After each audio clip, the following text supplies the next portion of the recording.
What is success? When it doesn't mean anything in the spirit. True success is a success that means so much in the spirit. When heaven is applauding you, that is success. Not when earth is applauding you. When you go to heaven, it's like chaff. I want to be aligned with God. I want to be aligned with Jesus Christ. Careless what people will talk about me. I don't care. Once I'm right with God, that's it. One with God is a what? A majority. Give me Ecclesiastes chapter 1, verse 1. We read 1 and 2. And you see what I'm telling you. Do you know why you come to church and you sleep? Your spirit is weak. I say what?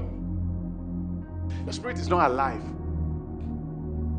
Whenever I go to church, no matter how tired I am, my antennas are alert. Because the spirit that quickeneth. It's the spirit that does what? Quickeneth. Sure, you come to church and you are sleeping. Meanwhile, you can sit behind TV and watch. You don't fall asleep. Your spirit is weak. Because what we are doing here is spiritual. It's spirit communication. When your spirit is alive and the things I'm dropping, you'll be picking a whole lot. By the time you leave here, you have grown. Something has added to your spirit. The words of the preacher, the son of David, king in Jerusalem. You see, Solomon is being referred to as a preacher. Vanity of what? Vanities, said the preacher himself. He says what? All is what? So all the 12,000 horses, all the whatever, he realized that all is what? Vanity. 1 Kings 11.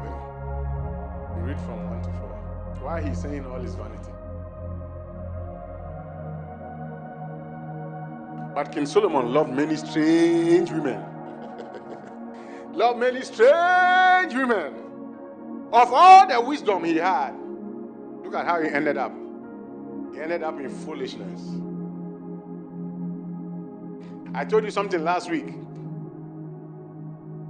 The tree of the knowledge of good and evil has no life in it.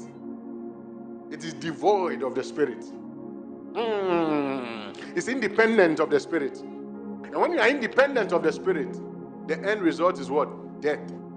That's what happened to Solomon. But King Solomon loved many strange women, together with the daughter of Pharaoh, women of Moabites, Ammonites, Edomites. People God said don't marry. That is the people King Solomon went to marry, because money is telling him what to do.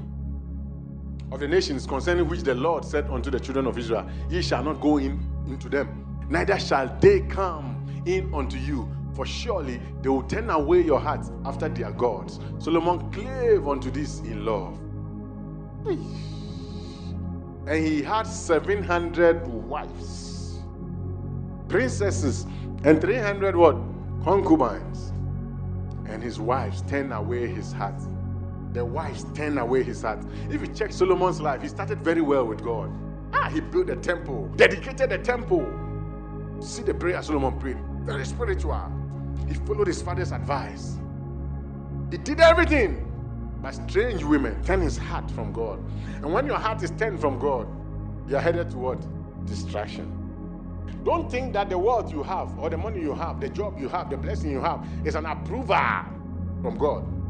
To say that he approves of it. Because that wealth you have is nothing. It came to pass that when Solomon was old, his wives turned away his heart after other gods. And his heart was not perfect with the Lord, his God.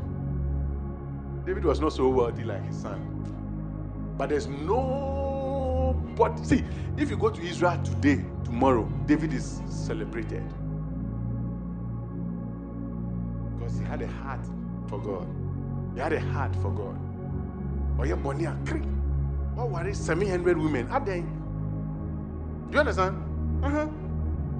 After all this thing, he realized and he said, all is what? Vanity. Only Ajwa, only Yaya, only Abna. Are they? Anything minus God leads to what? Death. Everything you have on this earth minus God is death. So, please, your education, your business, your acquisitions, never forget God. Never forget what? God. Otherwise, you lead to what? Death. Thanks for joining us. We'll come your way again as we delve into deeper truth in God's Word. Kindly join any of our services online or in person. Connect with us on any of our social media handles. Should you have any inquiries, you can call 053 0730 444, 053 0730 444. God bless you.